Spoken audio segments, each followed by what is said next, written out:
For ACUSports.com, I'm Grant Boone with ACU women's basketball coach Julie Goodenough as the season commences Saturday night right here at Moody Coliseum against Wayland Baptist. Coach, I know you had a scrimmage on Sunday against a top 15 team in all of Division I. Tell us about it. We did. We had a really good scrimmage at the University of Texas, and really appreciate the opportunity to go there and just to use that as a good measuring tool to see where we are. I thought that our players executed pretty well.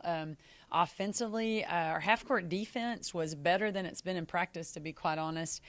We learned a couple of things, though. We've been emphasizing rebounding in practice, and I think that we saw where, we weren't being physical enough going after rebounds and need to be a little more physical blocking out too. But for the most part, it was a really good challenge for us for sure to play faster and taller players.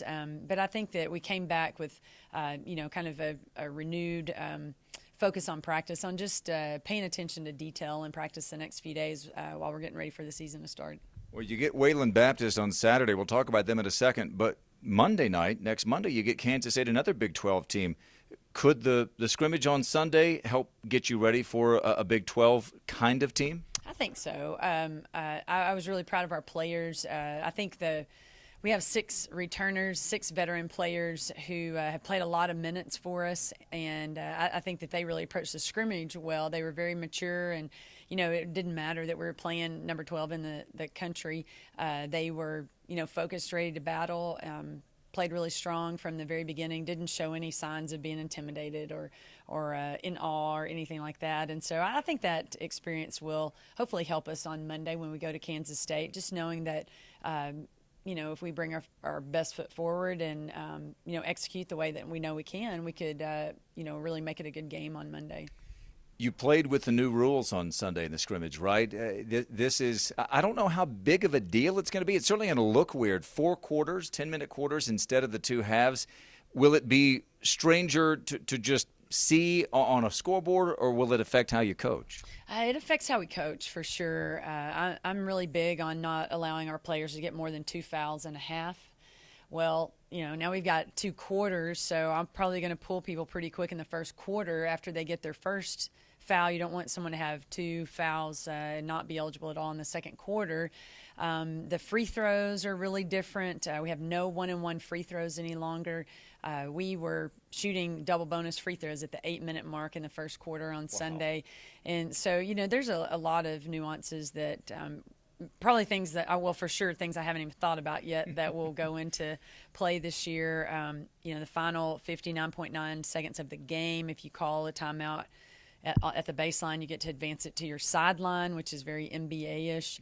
Mm-hmm. One really different thing on Sunday, they played music during the game just to emulate our new music rules.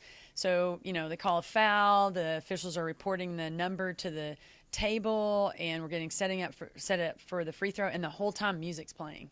You can have music playing during dead balls, and the music stops when the ball's in flight from the official's hand to the shooter's hand. And so, just things like that. Now, that didn't happen when they were shooting the free throw, but when we shot the free throw, there's noise and sound and commotion. Music. So, just some different things. I think probably the biggest thing for me is looking at the clock, and there's never double-digit minutes on the clock. Yeah. It's always, below 10 minutes, and so that's just really strange. You just kind of, I think we have to change our mindset a little bit, but hopefully all the changes will make the game more entertaining and make it fun for our fans.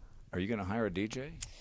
We'd love to have a DJ. It'd be nice to have a pep band. So, music would be really good to have that consistent in all of our games. Email Julie Goodenough if you know someone who might be interested. Hey, let's talk about Wayland Baptist. This is it's a really good team this year. They already played a game, right, Tuesday night. And it's one of the storied programs in women's basketball, isn't it? Yeah, Wayland's always a good program, and Alicia Robertson does a great job. She was a phenomenal player at Texas Tech, and I got to coach against her when she was a player there, and she's done a wonderful job.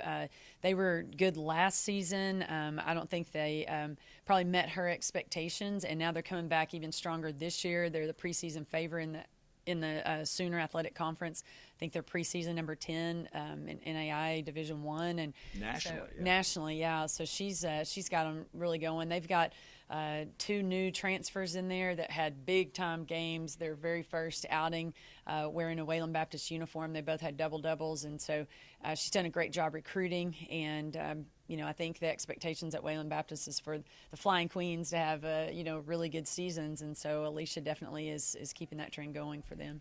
You have a lot of experience. Of course, you have Whitney West Swinford at guard, and she's a senior. Paris Webb in her second year will be a senior, transferring in here last year. You've got the 4 great juniors.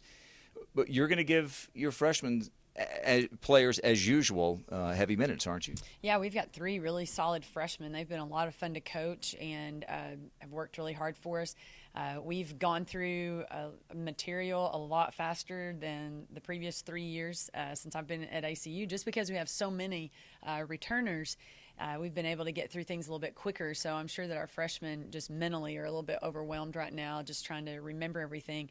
But Brecklin Wentz, she's just such a hard worker, plays at a really high speed all of the time, and she's done a good job at the point for us. Sarah Williamson just has this innate ability to draw fouls, so we're looking forward to her being on the free throw line a lot for us. And then Mackenzie Martin is a phenomenal three-point shooter. She was the three-point champion last night in the Wildcat Jam, just hit shots on the outdoor goals, and so she can score inside too. But if you can score on outside blacktop goals, you can score inside. So we are really excited about those 3 freshmen and anxious for them to be able to play in front of our home crowd on Saturday.